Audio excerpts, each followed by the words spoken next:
All right. All right.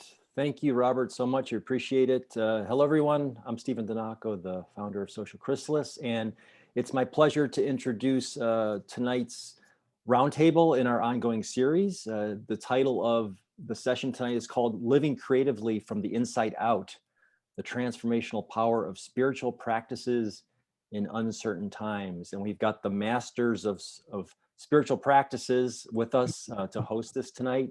Walter Drew and Barbara Doran Drew are Social Chrysalis faculty. They've been involved in the consciousness field since 1973.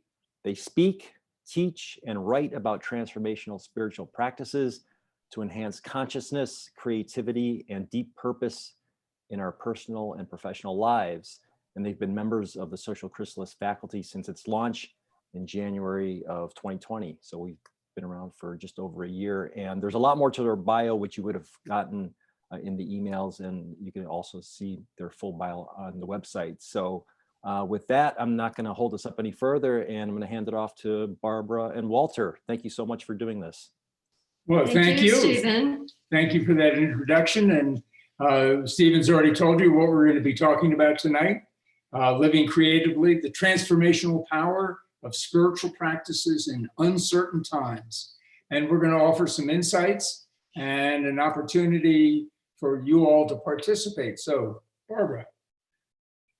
Okay, well, I recently attended a webinar series with spiritual teacher Andreas Muskos. And he pointed out something that, to be honest, it had never struck me quite in this way before. And he said that the scale of these unprecedented times that we're living in, personal, national, and global challenges, there hasn't been anything like it for, if ever. And so it's not just the pandemic, so many of us and the people I know, we just sort of focus on that and what those changes has affected in our lives.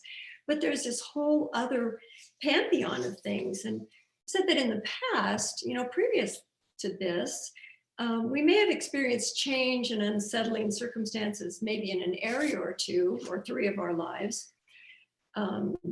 For example, we might have lost our job, split up a relationship, moved to a new place, or had some health issues, even lost someone special. But he discussed the host of challenges that humanity is facing worldwide now. And I just wanted to run them by you because to me, it was like, really, gosh, it doesn't really seem to affect me as I sit here in my office, but it's a real thing and it affects people all around the planet. So of course, the one that's at the top of most people's attention right now, perhaps, is the pandemic and all that means. And with the ups and downs, and hopefully we're in more of an upcycle in the midst of the big down, but there's climate change, degradation of our ecosystem, and pollution. There's inequality of resources and wealth. There's racism. There's national and international political upheavals. And this was a new one to me, major geopolitical shifts, the decline of the West and the rise of the East, that the US is actually on the decline and China and India are rising. So in short, most of what we've relied on in the past is crumbling before our very eyes. So with all this surrounding us, it seems like we could easily get discouraged and disheartened and disillusioned. However, said Andreas, here lies the hidden gift in the uncertainty. We can see it as an opportunity. We can move inward versus outward, deeper into our true nature as human beings, which is more solid and reliable than any outer system. Renowned spiritual teacher Thomas Hubel, whose focus is healing collective trauma as well as teaching meditation, concurs. He asks, what does it mean to live in challenging times? And his response is, dealing with challenging times challenges us to transform our relation to it. We can shift from seeing it as an obstacle, as something that is in the way, to experiencing it as a fertilizer for our own development, transforming our perspective from it's too much into it's just right at this moment. What could it teach me? By turning the challenge around, we can co-create something new. The other day, a good friend gave me a book by Susan Jeffers entitled Embracing Uncertainty. And she has a quote that I'm going to read to you. A deep acceptance that life is uncertain opens the door to a powerful way of living. So many of us are aware of the practice of reframing, taking the sting out of something. In my mediation practice, we're trained to do that. Well, she has some suggestions on making a vocabulary reframe that help us to deal with the uncertainty. And the first of those is to replace the word hope with wonder. So you might usually have a hope, I hope it snows tomorrow. And if it snows, fine. If it doesn't, there may be a level of disappointment, some level of attachment to the outcome. And her suggestion is change that to, I wonder if it's going to snow tomorrow. So it just creates a little bit of distance from what's happening in the future. And she's very clear to point out that we have absolutely no control over what happens in the future. That's uncertain, and that's what we have to learn to deal with. She has a couple of other suggestions, one of which is using the word maybe. Well, maybe it'll snow tomorrow, maybe it won't. And she even encourages us to make that a personal statement. Well, maybe I'm right and maybe I'm wrong. Maybe she's right. Maybe she's wrong. No, I don't think so. And I think you can see what happens when you make these small vocabulary adjustments. It relieves the pressure of having something show up the way you would like it to in the future. And it just makes it a little easier to deal with that level of uncertainty. And she says, it's time to surrender to the fact that you can control nothing when it comes to the future. But she also says, nowhere has it been proven that a rich, joyous, abundant life cannot exist in the presence of uncertainty. And Barbara and I like the image of the ocean. And you can have a tempest on the surface of the ocean, but deep down, there's calm, there's peace. And we liken that to the advantages of doing spiritual practices, because deep inside of us, there is calm, there is peace. And the way we access that is by practicing and knowing the truth that that is what's at the heart of the matter. And spiritual practices are what allow us to make that access. And we've identified about a dozen, well, actually specifically a dozen, but we have other ones we do as well, that have contributed to our personal and professional lives, which we explore in depth in our courses, workshops, and retreats. Robert, could you please put up the wheel of spiritual practices for creative living?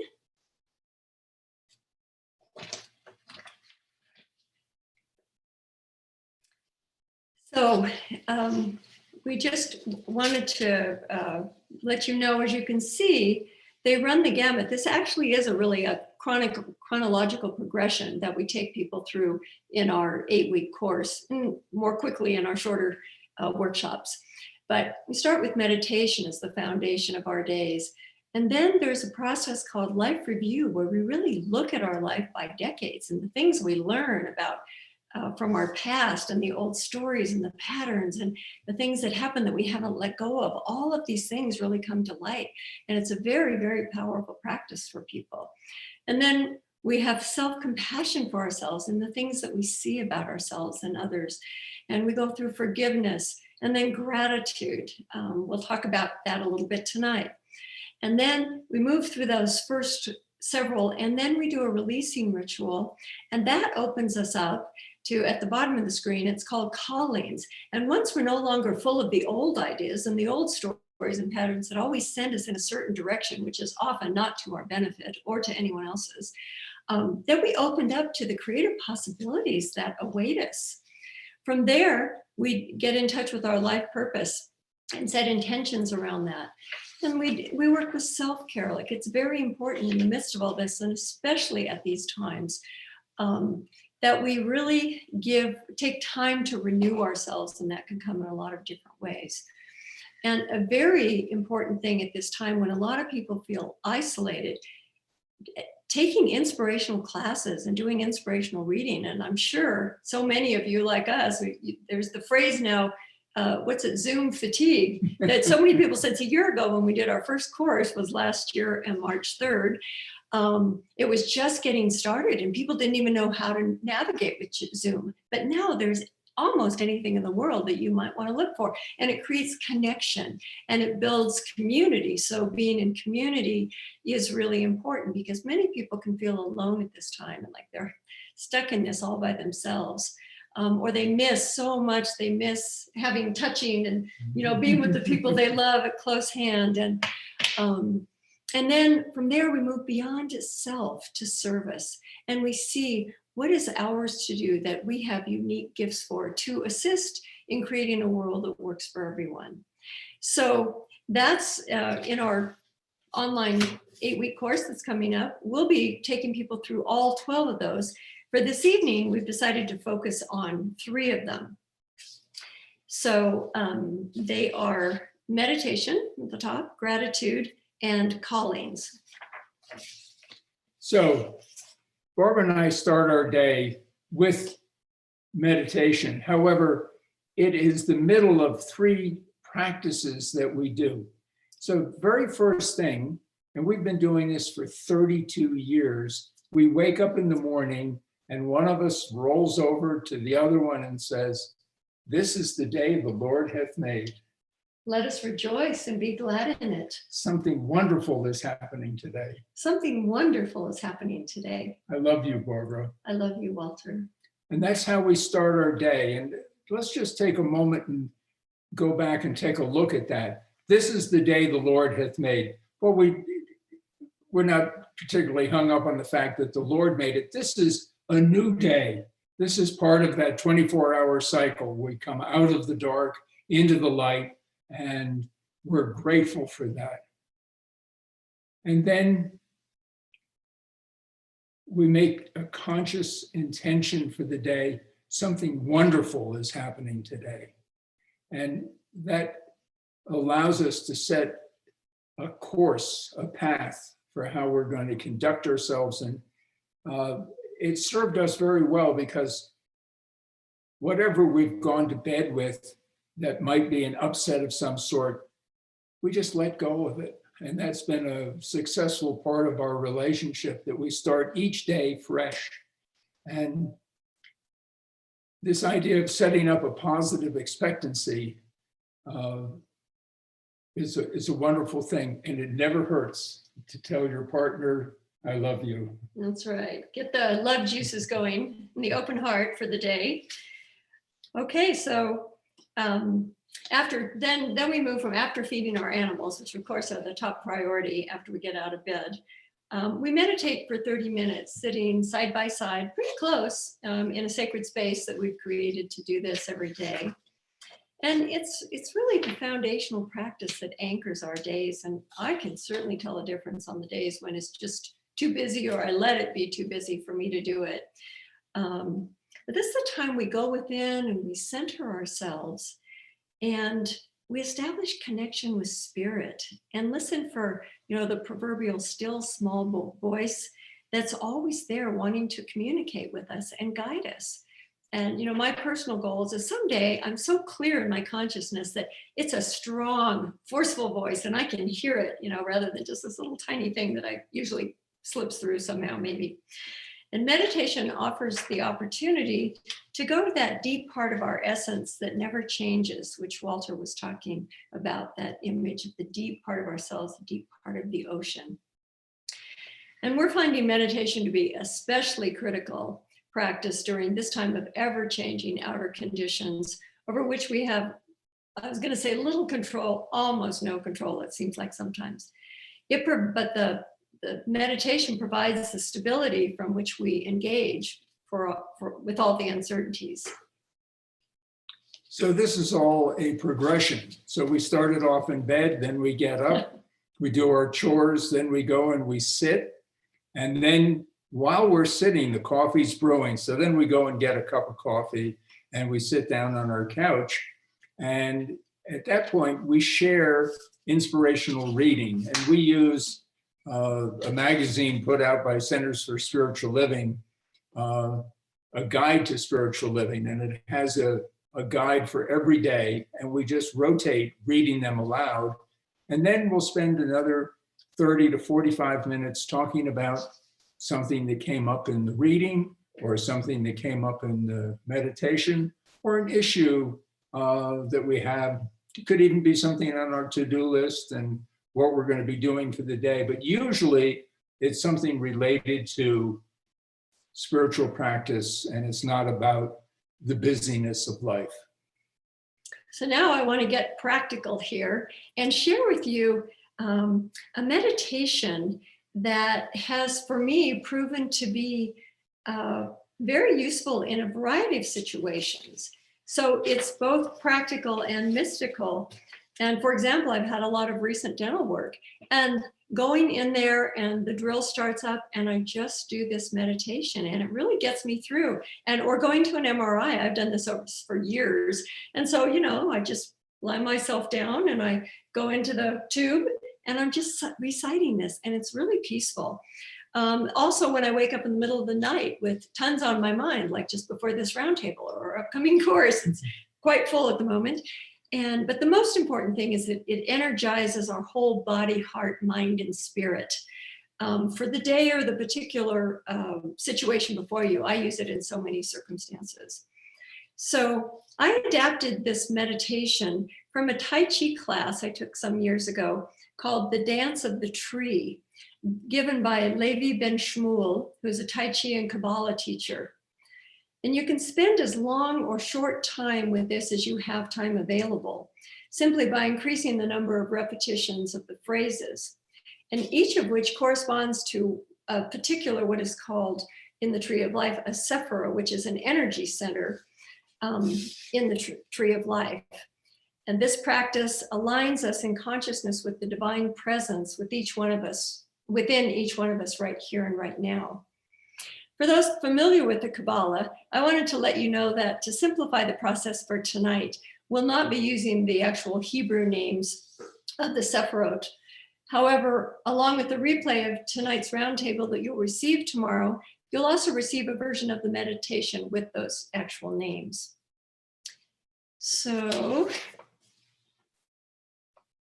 to begin, I invite you to settle into a comfortable meditative posture and close your eyes if you're comfortable.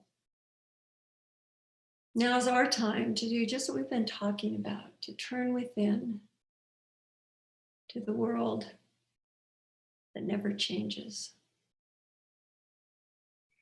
To assist us with this relaxation, let's take a few deep breaths, following the air all the way in through the nostrils on the inhale, and then out through your nose on the exhale. Let's just do that. Be aware of the air coming in and aware of the air moving out. And each time, let's let it take us to drop down to that deeper level that we're aspiring to get to. Now, for the rest of the meditation, you'll be invited to direct your attention to the location of each energy sphere in turn. And there are 10 of them that we'll be going through. And you'll inwardly say a mantra for that, specifically for the part of the body that each one of those spheres is connected with the part of the body. So I'll say the mantra once, so you can just hear it and you'll listen. And then I'll say it 5 more times, and after each time, you'll say it inwardly. So this is an inner exercise. And just follow along with my voice. I'm going to keep saying it so that you will remember what the phrases are. Some of them are a little more complex than others. All right, so to begin, I'd like you to direct your attention to the crown of your head and silently say, I am filled with divine energy. So now I'm going to say it again, and you say it inwardly, and we'll do this 5 times. With our attention on the top of our head. Feel that tingling energy there. It's really quite alive. I am filled with divine energy. I am filled with divine energy. I am filled with divine energy. I am filled with divine energy. I am filled with divine energy. And now direct your attention to your eyes. And be aware of your eyes and all the functions that they serve for us. And here we say, I see with the eyes of divine wisdom. So now we'll do that 5 times. I see with the eyes of divine wisdom. I see with the eyes of divine wisdom. I see with the eyes of divine wisdom. I see with the eyes of divine wisdom. I see with the eyes of divine wisdom. And now please direct your attention to your ears, to both ears. And here we say, I hear with the ears of divine understanding. Okay, here we go. I hear with the ears of divine understanding. I hear with the ears of divine understanding. I hear with the ears of divine understanding. I hear with the ears of divine understanding. I hear with the ears of divine understanding. So now we direct our attention to our right arm. Our right arm. And here we say, all my interactions are filled with loving kindness. So here are the 5.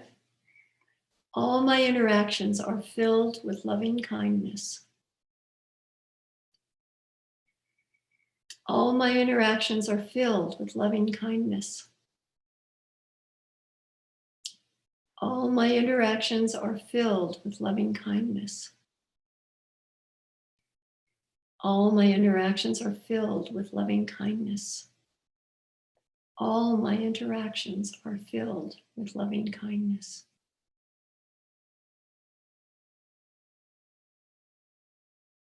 So now, please direct your attention to the center of your chest, to the heart center, and silently say, I am compassionate, harmonious, truthful, and balanced.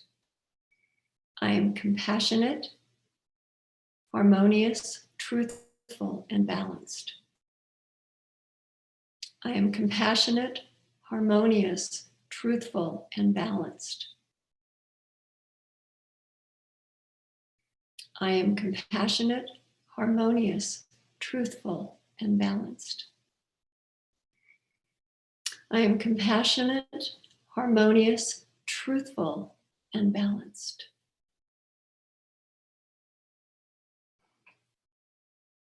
So now we'll direct our attention to our right leg. And here the mantra is, I am led by the divine in all that I do. So here are the 5. I am led by the divine in all that I do. I am led by the divine in all that I do. I am led by the divine in all that I do. I am led by the divine in all that I do. I am led by the divine in all that I do. And now we'll direct our attention to our left leg. And here we say, I surrender, making room for spirit, making room for others. All right. I surrender, making room for spirit, making room for others. I surrender, making room for spirit, making room for others. I surrender, making room for spirit, making room for others. I surrender, making room for spirit, making room for others.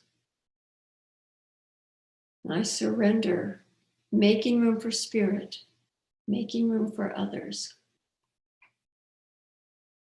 Now we have two more left, and they're a little more complicated, so I'll break them into phrases. So now direct your attention to the area below your navel, and you will silently say, the foundation of my life is my relationship with spirit, and I dedicate my creativity and procreativity to the divine. Now you. The foundation of my life is my relationship with spirit.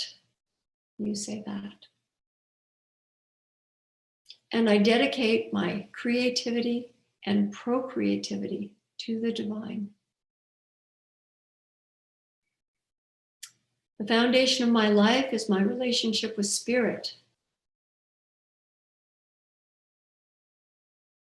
And I dedicate my creativity and my procreativity to the divine. The foundation of my life is my relationship with spirit. And I dedicate my creativity and procreativity to the divine. And now the foundation of my life is my relationship with spirit. And I dedicate my creativity and procreativity to the divine.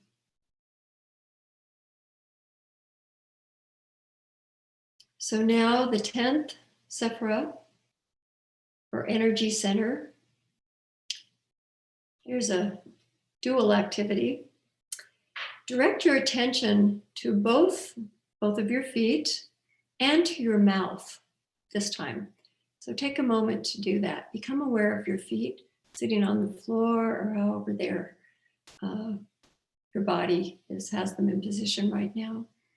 And also become aware of your mouth, because this is the potent place where we speak our word out into the universe. Power, so much power in our word and our intention. So here we say, probably 3 parts. Every step I take is to the glory of the divine, and every word I speak is in praise of the divine. As I walk in the kingdom, the material plane, expressing spirit in form. Okay, now you. Every step I take is to the glory of the divine. And every word I speak is in praise of the divine. As I walk in the kingdom, expressing spirit in form. Every step I take is to the glory of the divine. And every word I speak is in praise of the divine. As I walk in the kingdom, expressing spirit in form. Every step I take is to the glory of the divine. And every word I speak is in praise. As I walk in the kingdom, expressing spirit in form.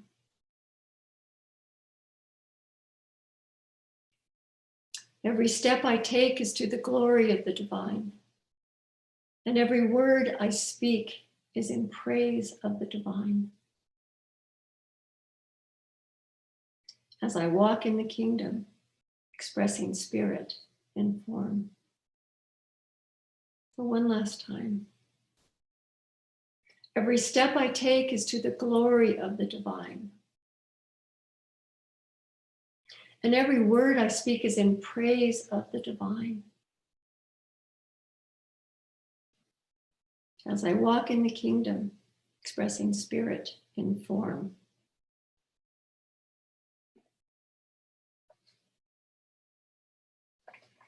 So now just for a few seconds, just feel your whole body alive from the top of your head, through your eyes and ears and your arms, in the center of your chest and your legs, and your below your navel, spot of procreativity, and your feet and your mouth. So I can assure you that if you do this meditation at different times, you will find it to be very powerful. So I hope you enjoyed it. Well, thank you very much, Barbara. So now, why don't we open it up and see if you have questions or comments or observations. And there are three ways you can do that. One, you can pose a question in the chat. And the other is that you can go and raise your hand. For most of us, you would go to your participant icon at the bottom of the screen. And when you click on that, it'll say, raise your hand. And then Robert will recognize you, and you can either pass a question on to him, or if you're wanting to do it, you can come on live. So we'd love to see you if you're up for it. So what are your questions or observations about what we just did, or anything we've said so far?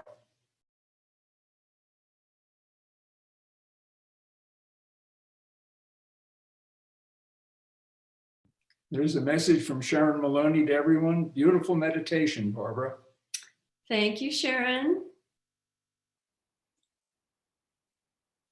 I know I'm looking forward to getting a copy of that later on, so I can practice that. I like that. That's beautiful. Very powerful. Very powerful.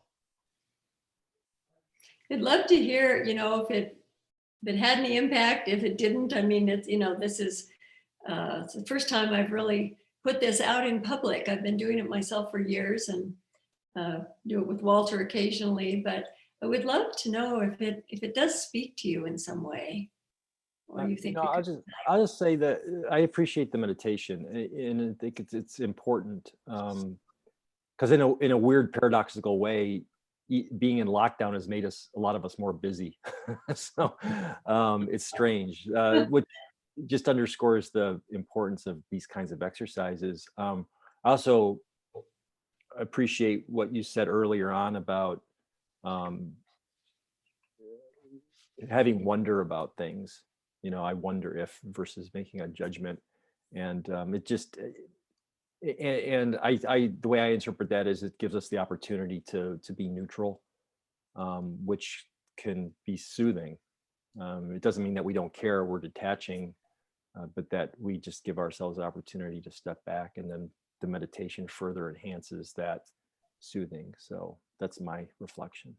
Thank you, Stephen. And for me, it really helps me get out of my ego self. When I see with the eyes of divine wisdom, that can be different from my skewed thinking of the moment or whatever I'm going through that I'm bringing into the situation, or my defenses or whatever. And I have a tarot practice, and I hear with the ears of divine understanding. So I'm trying to listen to the person who's there as if they are the divine in form right here, right now. It's not about me. It's not about me judging. It's not about me trying to tell them what to do. It's being there to witness them and the transformations that they're undergoing right in front of my very eyes.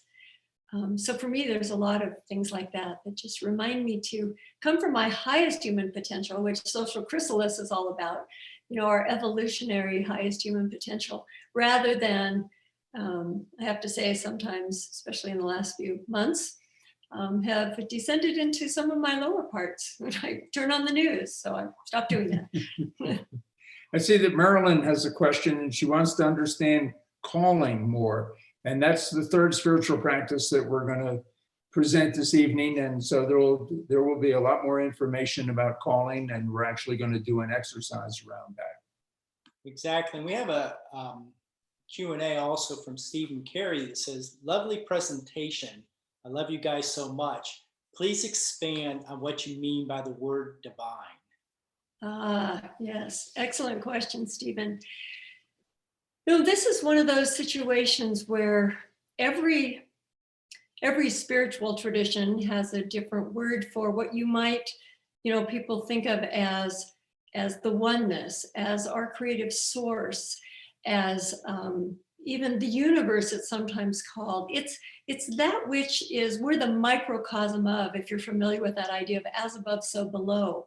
Just as we create and live lives here, there is something on a scale so much larger than us. And for some people, it's not a word that they're comfortable with at all. They don't feel that connection, don't need that connection, but really all of our training has talked about that what this actually is. It's whatever you want to call this thing, spirit, creator. In Native American traditions, they call it Great Spirit, which is something I've always loved. But it is that energy expressing uniquely as each and every one of us here. It's like we are the way it expresses in manifested universe. And so you are a unique expression of this creative energy that created the whole universes and cosmos and the galaxies upon galaxies and all of this. And there's no one like you, Stephen, in the entire universe of universes. And so as such, you have a unique constellation of qualities. And so a lot of the work we do is working with people to bring out, certainly in ourselves, bring out who am I uniquely? What is mine to do here that nobody else will express just like me? And we certainly know you to be a very unique individual. So that's kind of my answer of saying it's one of those hard things to talk about. And in the Buddhist tradition, some might call it Buddha. There are just so many different ways. There's I am that I am, but it's that which is the highest scale beyond us that is the same as us, just a difference of scale. Does that make any sense at all or help? And Walter, do you have anything you want to add? No, I think you covered it nicely. I think what people have a tendency to do is just equate divine with God. And that's not what we're doing. So this is, I think we have a clear recognition of a higher power, that there's something behind all of this, but that something finds expression in, as, and through us individually. And we are all unique expressions of that one. And it's not separate from us. Others call it our highest nature or our deepest essence. Robert, I'm sure you have some terms you use, right? But depending on our orientation, so it's tricky when you're working with a group of people because we want people to know we are not coming from any particular religious tradition. If anything, we welcome and embrace all the spiritual paths that exist. We just think it's the Sufis have a saying, there's many paths as there are hearts of men, and we add men and women, because we are all unique. And whatever, for some people, it's just being in nature. It's being in nature is when their true essence comes forth and when they feel like they're their most authentic selves. Any comments back from you, Stephen?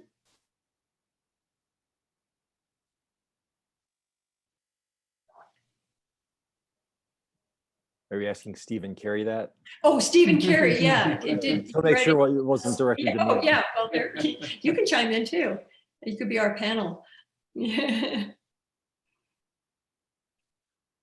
Well, we do have another comment in the chat from Kelly. It says, you two are amazing. Thank you so much. I really resonate. Can't wait to practice the meditation myself.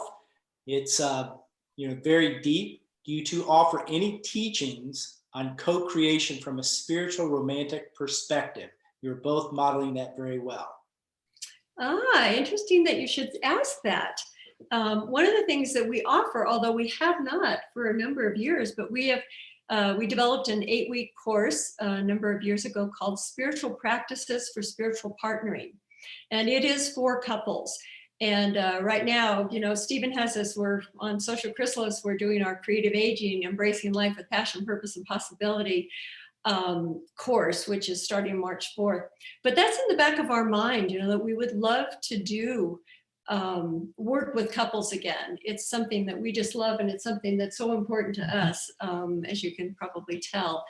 So I don't know if there's a way, Robert, if she were to write, or can you put our email, it's like our two names together, drewdorndrew@gmail.com. If you send us a note, we'd be happy to, put you on a list for future. That might be coming up, who knows, in the next year or so.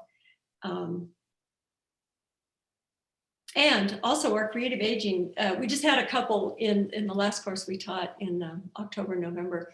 And it was wonderful because it was really interesting how they were both individuals. In fact, they were really strong individuals, and they each did the course, their own way, but it was wonderful having the two of them. And I'm sure we didn't get a chance to talk to them afterwards to actually find out how it enhanced their relationship going through the creative aging program and all those spiritual practices together. But we know when we take courses together, it's just so powerful. And we try to actually take all our courses almost always together so that one doesn't have a different understanding of something than the other, and we can use it to expand our life possibilities together. Well, I think we've put some time in here, and we're going to have another opportunity for you all to participate. So let's move on. And if you do have questions, just put them in the chat, and Robert and Stephen will be monitoring that, and we'll make sure that we get those answered for you. And I do see that Robert did put our email, our common email, we have individual ones too, but drewdorndrew@gmail.com. So feel free to write us. We would so love to hear from you. So the next practice we want to talk about is gratitude. And we're going to read you a little some excerpts from the work of Angeles Arian. And she's a cultural anthropologist, a spiritual teacher, author, and shaman. And she delves into the many dimensions of gratitude from a multicultural perspective in her book, Living in Gratitude, a journey that will change your life. And she says, there is a fundamental spiritual quality to gratitude that transcends religious traditions. Gratitude is a universal human experience that can seem to be either a random occurrence of grace or a chosen attitude to create a better experience of life. In many ways, it contains elements of both. Grateful people sense that they are not separated from others or from their source. This recognition of unity with all things brings a deep sense of gratefulness, whether we are religious or not. So there's the key thing there, whether we're religious or not, it's really not about that. She goes on to say that we can make a conscious decision to actually seek out things for which to be grateful, make it a regular spiritual practice in our lives. In so doing, we develop what she refers to as, quote unquote, grateful seeing. And this is, as she says it, the ability to look first for what is good and working in our lives without minimizing or denying the hardships or challenges that are also present. And she goes on to say, focusing on the benefits and goodness that are all around us leads to feelings of gratitude. And this creates a multiplier effect. The experience of gratitude generates a sense of well-being. And the better we feel, the more good we will do. Gratitude and the actions it stimulates also build and strengthen social bonds and friendships. This practice of grateful seeing, looking for the good, allows us to see the gift of love given and received that is present in our lives. So once we begin to notice all the opportunities to be grateful, it really truly is, the more you look for it, the more you see it. How do we go about making it a spiritual practice? Here's a few suggestions that we use in our life, but there are certainly many, many more. So we can set an intention, like every morning, to practice grateful seeing throughout the day, looking for the good in our experience. So you have something that happens and you say, well, okay, that happened, but is there a blessing in here? Is there something for me to learn from it? You know, how has this impacted my life in a way that can be beneficial? And a gratitude journal is a great tool for recording these observations, as is sharing them out loud with another person. This can also be done more formally in a prayer spoken silently within our mind or voiced at a meal or another setting. So another thing to do is to say it verbally, and that really contributes to the depth of what you're saying. And it would be very easy. Oh, Barbara, you look great tonight. Well, that's sort of the opening level. Compare that with, Barbara, you look beautiful tonight. And Angela's. Oh, but why? Is it my necklace? Is it my earrings? Is that what you said? Say, be specific. Wait just a minute. Not looking for compliments. You should have used the grocery store. You're jumping ahead. Oh, sorry. You're jumping ahead. So let's start that over again. Barbara, you look great tonight. Thank you. Now compare that with Barbara. You look beautiful tonight. You say thank you. Thank you. All right. So now Angelus encourages us to be specific, and watch what happens now. Barbara, you look beautiful tonight. And the blue of that blouse you're wearing brings out the sparkle in your blue eyes. Well, thank you very much. I gave a lot of thought to that, and I'm glad that you noticed. So it can be as simple as saying to somebody, you look nice this evening. Those colors really become you. And it takes it one step further than just, oh, you look nice, and getting a specific response. And a great place for that is, I find, in the supermarket. I like to, some of the people, especially Trader Joe's in Santa Fe, people are so kind and so helpful. And you ask them a question and they just take you all around the store. And I really, at the end, when we're checking out, I just thank people for the good experience of just going into the grocery store. And I wish them well in their day. And it picks me up. And I think it does for them too, because people often smile and then they'll say something back. Not that you do it for that reason, but it really spreads. Well, gratitude has a ripple effect. There you go. So this is, in today's busy world, sending actual greeting cards with handwritten thank you notes is really an anachronism, like in today's world. But this is a practice that my mother just really cultivated in us, and we've passed on to our kids, who've done it reluctantly over the years. And just recently we got cards for both of them after Christmas, and it was just so delightful. So, I don't know, we go to the mailbox and usually it's bills or it's advertisements or whatever, but you get something personal. So I found what I do is I have a favorite store and I go in and I just buy a whole bunch of cards on every topic, from sympathy to thank you to thinking of you to happy birthday to I love you, whatever. And then I just pull them out as needed. You haven't sent that card recently. I told you. Right. Okay, so that's one idea. If you want to go back in time. So we're also in the 21st century, and there are all sorts of opportunities online for sending cards, and some of them allow you to put an address book in. And my favorite is Jackie Lawson, and she's an English woman and an artist. And what I love about her is her creativity. And she also incorporates animals, a dog and cats, into her cards. And it's just a delight to select one and then add a message to it. And then you can send it out to a great number of people. That's a wonderful thing, like a holiday or something. As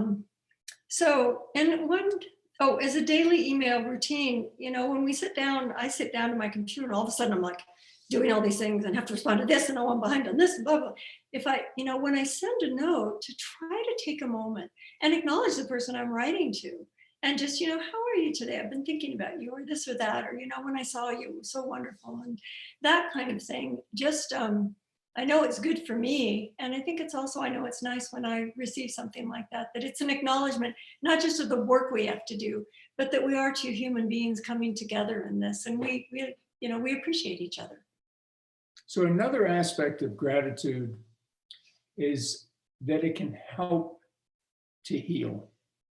And if we're feeling disconnected from a situation or feeling disconnected from an individual or a group, if we take the time to think of 3 things about, let's say, an individual that we're grateful for, that just helps to soften the edges and leaves room for the possibility of making things different than they are. And it's simply putting on a new set of eyes, a new lens through which you look at an individual or a situation and look for the blessing and see where you can express gratitude. Okay, so let's move on to the 3rd spiritual practice of the evening. Here's Colleen's for you. This is a pretty interesting one.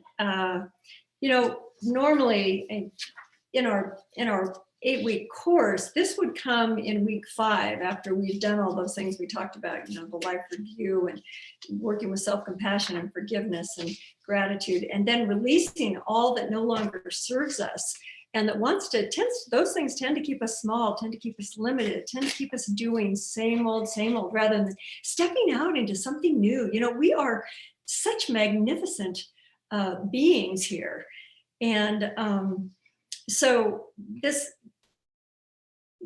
for tonight, what we wanted, we looked at all the practices we could do, and we thought, we wanted to give you a taste of what it would be like that, there's always something calling us further into our evolution. Humans are always evolving. Life is always evolving. And so we thought we could do an exercise with you that would give you a taste of this. And again, as I said, it's part of a whole progression of 12 spiritual practices. But I think that hopefully you can get something out of this too. As I was saying to Stephen, each one of us has come to this planet as a unique expression of source, whatever that is for us, and with a unique purpose.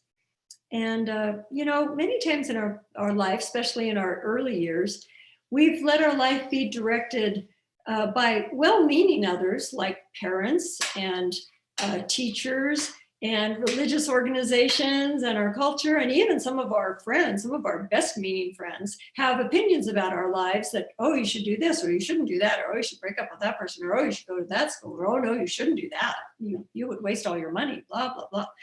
So now in this time, of seclusion, we've had the opportunity, maybe, hopefully, in things like tonight, where we can start to examine where we are in our lives and set an intention to make conscious choices rather than living on automatic. And, I know my life is a combination of both of those interwoven, and I'd love it to be conscious all the time, but I can't say I live there 100%. So during the past year, most of us have had more time than previously, although as Stephen said, some of us are like mega busy. Time to meditate and spend time in nature, listening to the wisdom inside us. And that's what we do, when we talk about meditation. That gets us in touch with our true, authentic nature and leads us toward our true calling in life. So as the pandemic has showed us, we can't assume that we or those we care about will necessarily be around indefinitely. It's just we just don't know. So it's important how we use the time that we do have. And so, we really feel like we just want to keep encouraging ourselves and others to use this time. As Thomas Hewell says, there are opportunities in this time. Because what we want to get in touch with is, who are we really? What gifts are uniquely ours, and how do we use them in service of a greater purpose? And we've worked with human potential pioneer Jean Houston over the years. And in one of her courses, she said, "You are not an encapsulated bag of skin dragging around a dreary little ego. No, you are an evolutionary wonder. And so listening to our true essence and then creatively relating to the world from this place is what brings meaning, purpose, and vitality to our lives. And I just want to note that it's important to realize that a calling chooses us. You know, we think, oh, well, what's my calling? I'm going to go out and find it, or I'm going to go create it. No, it's something other than that. And it can come in many ways. Sometimes it's an idea we get in meditation, or from a suggestion from a revered person, a teacher, or a book we read. From a walk in nature, oh, that's a great place to get these downloads of something that, oh my gosh, where did that come from, you know? And especially these bright ideas, you know, in the old cartoons, they just have a light bulb going on above cartoon character's head, you know, this bright idea that drops in from out of the blue. Well, what is this out of the blue? What's this blue that's dropping in ideas? But that's a really good one. And sometimes a memory that surfaces of something that we were really passionate about as a youth, but then somehow it faded away. Or even or unexpected synchronicities, you know, all of a sudden twice in one day, you get an email or somebody calls and they say this or that to you that you're going, huh, maybe I should check out that course. Maybe I should, you know, it's like, I love those. These are my favorite things. And, or even from a random email. And that's what happened several years ago with Jean Houston. Something showed up and said a free, you know, hour talk, and it sounded interesting. So I listened to it, and then I said, oh my God, Walter, you have to listen to it. And they sent the replay. And so from that, we just signed up immediately. And an hour, year and a half later, we'd taken like 5 courses or something. And in one of those courses, we got one of those downloads that said to me, Barbara, you and Walter have a purpose as a spiritual couple. And that has led to our creative aging work and hopefully our spiritual practices for spiritual partnering. You know, we feel like it's just unlimited, really, in some ways. So here's what Jean Houston has to say about that.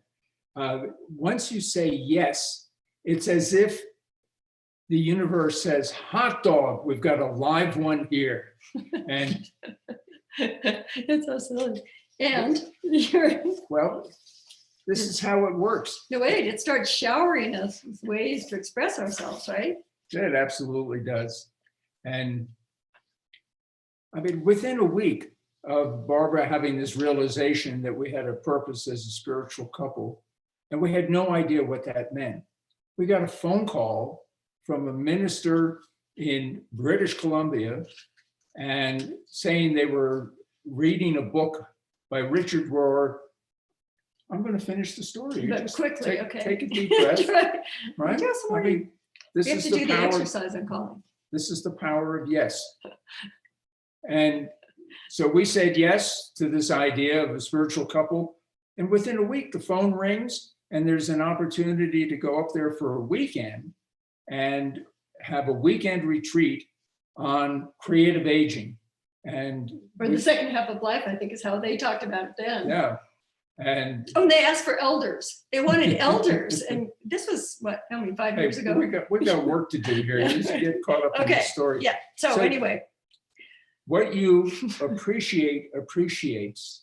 And Jean Houston says, this is how it works. We magnetize to ourselves what we put our attention on. We magnetize to ourselves what we put our attention on. So how can we tune into what's uniquely calling us as we move into the opportunities of these times, because these are special times. And Walter, why don't you tell us about what we're going to do over the next few minutes? Okay, the first thing we're going to do is I'm going to read a poem by John O'Donohue called For a New Beginning. And following that, Barbara's going to ask you a series of questions, which Robert will show on the screen. So if you have a piece of paper and a writing implement handy, you can take some notes. Or no, you're going to answer the questions. They're not going to take. Well, okay. Sorry, not in the old-fashioned way of taking notes. It's more like record your downloads. Okay. Okay. That's a good idea. Okay. All right. So now if you would just get still and close your eyes and just listen to this by John O'Donohue. For a new beginning, in out-of-the-way places of the heart, where your thoughts never think to wander, this beginning has been quietly forming, waiting until you were ready to emerge. For a long time, it has watched your desire, feeling the emptiness growing inside you, noticing how you willed yourself on, still unable to lead what you had outgrown. It watched you play with the seduction of safety and the gray promises that sameness whispered, heard the waves of turmoil rise and relent, wondered, would you always live like this? Then the delight when your courage kindled and out you stepped onto new ground, your eyes young again with energy and dream, a path of plenitude opening before you. Though your destination is not yet clear, you can trust the promise of this opening. Unfurl yourself into the grace of beginning that is one with your life's desire. Awaken your spirit to adventure. Hold nothing back. Learn to find ease and risk. Soon you will home in a new rhythm for your soul senses the world that awaits you. So Robert, if you would please put up what's calling you.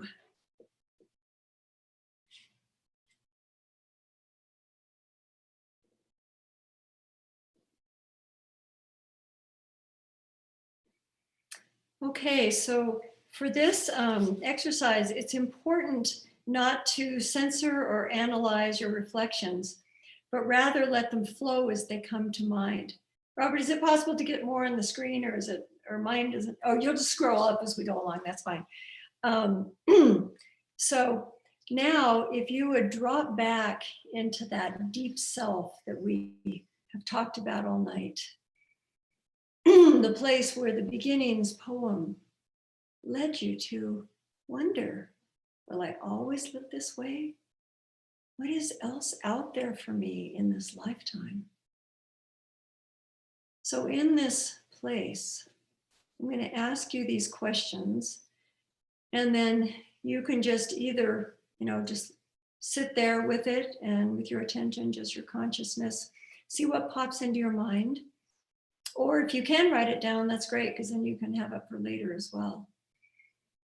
So the first one is, how does the idea of a new beginning fit into your life right now? You'll have about 20 seconds.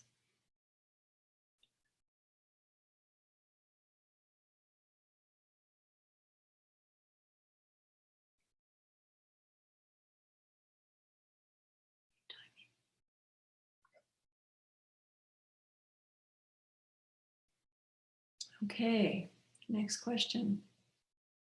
What expanded possibilities are you being guided / invited / nudged to consider? What expanded possibilities are calling you, that are coming into your life, want your consideration?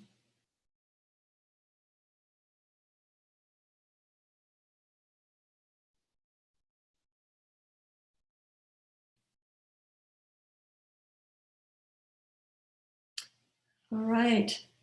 And what risks are you being called to take that are aligned with your deepest heart's desire? There's always some kind of risk when we step out. So what risks are you being called to take that are aligned with your heart's desire?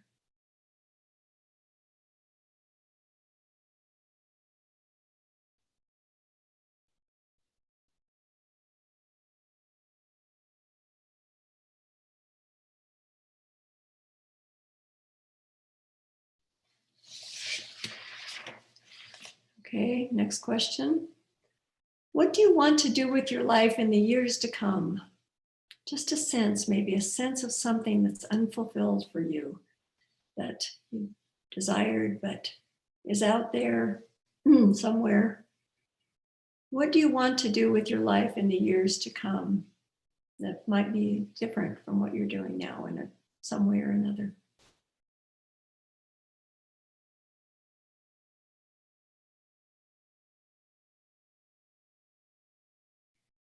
Okay, now, what do you have to release to open up to the new direction that's calling you now? What do you have to release? Any old stories, attitudes, beliefs, anything that wants to sort of keep you limited, probably.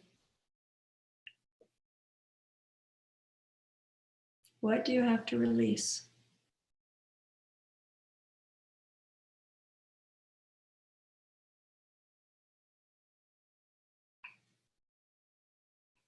Okay, and now, what do you have to embrace? What is calling you to say yes to? Where is your yes? What do you have to embrace?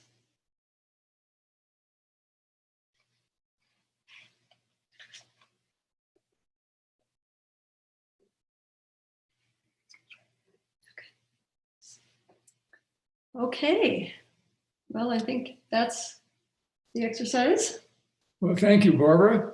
And so now we're going to open it up for your questions, comments. Marilyn, I'd like to know if there's questions that you might have after doing this exercise. And in general, someone wants to comment on what this was like for them, you know, what they learned, what scared them, what possibilities are out there. So we'll just open it up.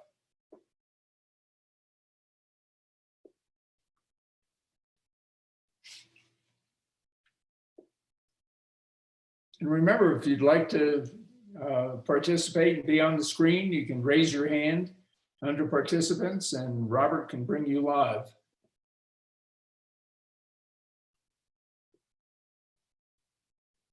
So Marilyn says, it helped my understanding. Like the practice very much. Thanks.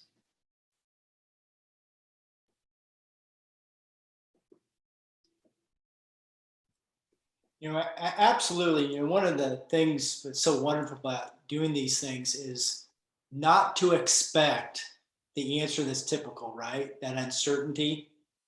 Yep. And when you can actually go deep, like at the beginning, you went into the heart, you know, immediately in the poem, it gets you an answer that sometimes you won't actually go there on, you know, the logical aspects get in the way.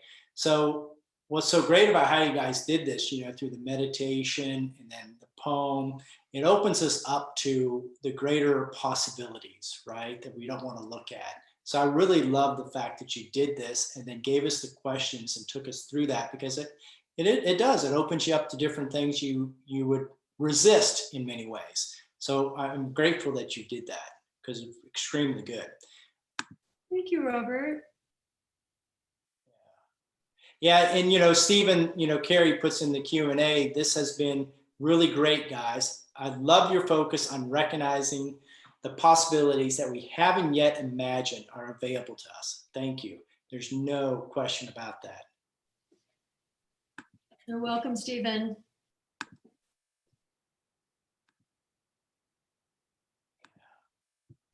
Yeah, the uncertainties, right? Just like you guys started out with, I absolutely love that aspect of things. Because if it's certain, then there's no surprises to be, you know, even more grateful about. Right? How boring is that? Yeah, always certain what's going to happen. And I know I found in my own life, I've said this over the years, that I could never have imagined in my own mind as a young person or anything that I would have ended up with the life I had. And it's more like just something shows up and I say yes if it seems, you know, aligned with something, and it leads me to some other thing I never would have thought of, but I'm so grateful. And then that leads to the next thing. And the more you open up, the more interesting life becomes. Yeah, you know, Barbara, that brings, you know, a remembrance up for me watching someone speak once where they said, you know, if you're going to say yes, yes, right? Because a lot of times you say yes, and then there's that pause. I don't know, maybe that but comes in. Yes, yes. It really puts the emphasis of like, I'm doing this. I like that. It solidifies it, cements it kind of, right? To yourself. Exactly. Exactly. Yeah, So Rebecca Becker says, I found that you must close one door and walk into the void before another door can open. And I think that speaks to that release factor. And, you know, I think most of us are pretty full up, and we like to think of our lives as being full. And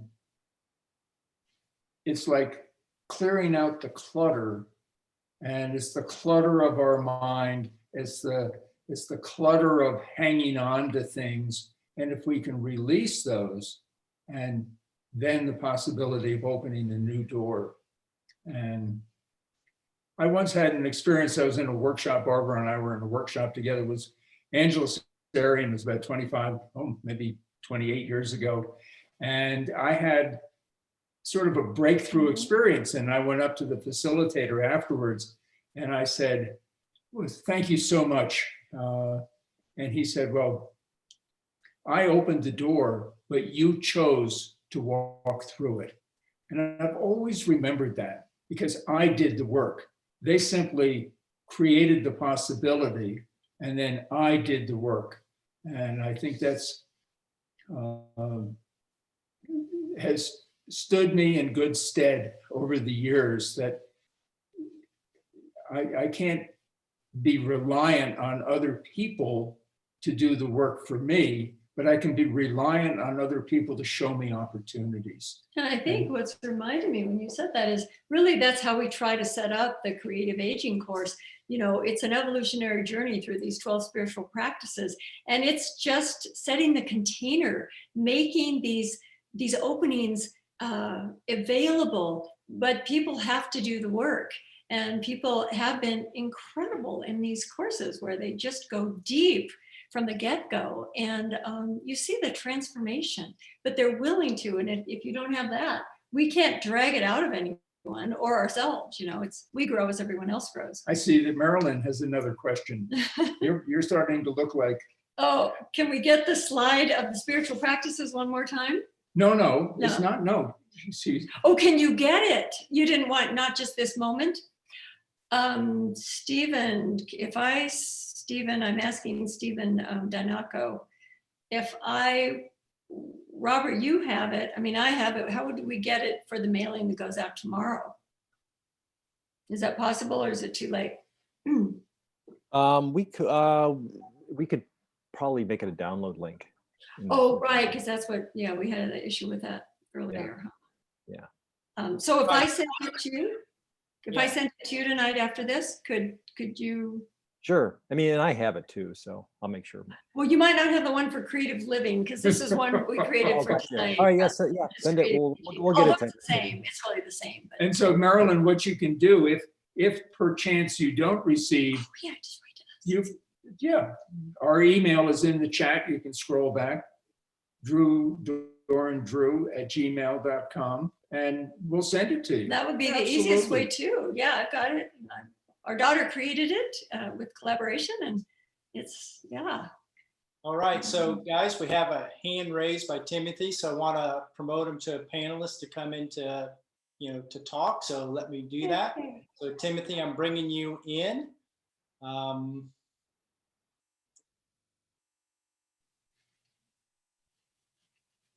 right, so hopefully we'll start seeing him here soon as he comes in, unless we've lost him in the process. All right, so let's unmute him.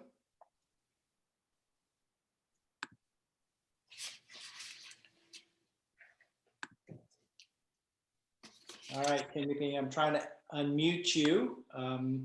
You see the button at the lower left?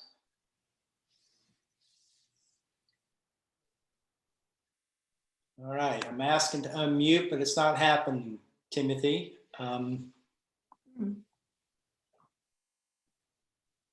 Not sure what's going on, so we might have to skip Timothy because he's not unmuting, unfortunately. So you can't even hear him another way without the C, or? Nope, I'm asking to unmute, but it's not happening. And there's a microphone button at the top lower left, Timothy, if you move your cursor down there. But if not, we'll just move on. Or you could put it also, Timothy, if you can put a question in the chat. We have a few more minutes, not too many more. We'd love to hear your question. Yep, and there's another comment here from Stephen Carey. I love Rebecca's statement. Sometimes we have to learn to say no to open the possibility to have the opportunity to say yes. So absolutely. Yeah. We learn that time and time again. Let's see, Timothy. All right. Aw.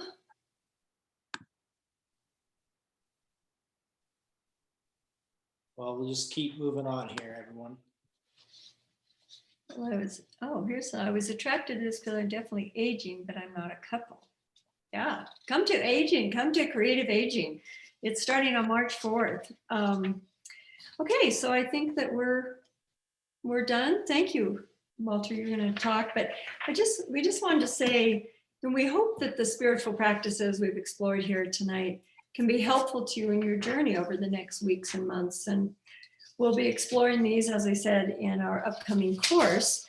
And, we have more time to go through them, so we don't have to do them quite so quickly. And we would really love to share this transformational journey with you. We just fall in love with the people who sign up for our courses just the first moment we see them. Don't we, Stephen? Stephen Dinoco is our, what do we call you? You're our masterminder. Oh, yeah, little producer on the back end. Yeah. Producer. And I mean, there's just, people just, we humans are just really incredible, as Jean says. So as we reach the end of the evening, I just wanted to run back by what Thomas Hubel said. I think we're all feeling this, but when he talks about that dealing with challenging times challenges us to transform our relationship to it. We can shift from seeing it as an obstacle to as something that is in the way, to experiencing as fertilizer for our own development, transforming our perspective from it's too much into it's just right at this moment. What could it teach me? By turning the challenge around, we can co-create something new. So we do encourage you to use this time, these challenges, to create something new in your lives. And just one last little bit of the people we love that we've been around. We know that this is possible, as we have experienced in our last 2 online courses in 2020, when course participants had the opportunity to express themselves creatively at the end of the course. And what they came up with was so inspirational. They ran the gamut from poetry, art collages, an affirmative prayer that everyone could use, and the beginnings of a novel and a memoir, which actually are in the process of being in the publishing process right now, to someone giving a mini harp concert. He hadn't played harp for years and decided to take it up again during this class. And it was just, and all this during these uncertain times, that we could so complain about. So we do know it's there. So for those of us who watched the inauguration, and we had the pleasure of seeing the new poet laureate, who is just dynamic. Apparently now there is a poet laureate of the pandemic, and that's according to Deepak Chopra. And her name is Kitty O'Mara, and she has written a poem, and we're going to use that for our closing tonight, and then we'll hear something from Stephen. And the people stayed home and read books and listened and rested and exercised and made art and played games and learned new ways of being and were still. And some listened more deeply. Some meditated, some prayed, some danced, some met their shadows. And the people began to think differently. And the people healed. And in the absence of people living in ignorant, dangerous, mindless, and heartless ways, the earth began to heal. And when the danger passed and the people joined together again, they grieved their losses and made new choices and dreamed new images and created new ways to live and heal the earth fully as they had been healed.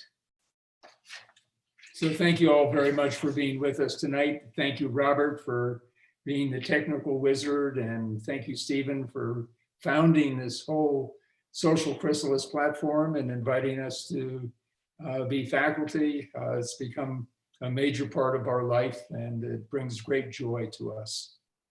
Yeah, absolutely. My pleasure. And Marilyn put a comment in with a question mark about, I'm attracted to aging, but I'm not a couple.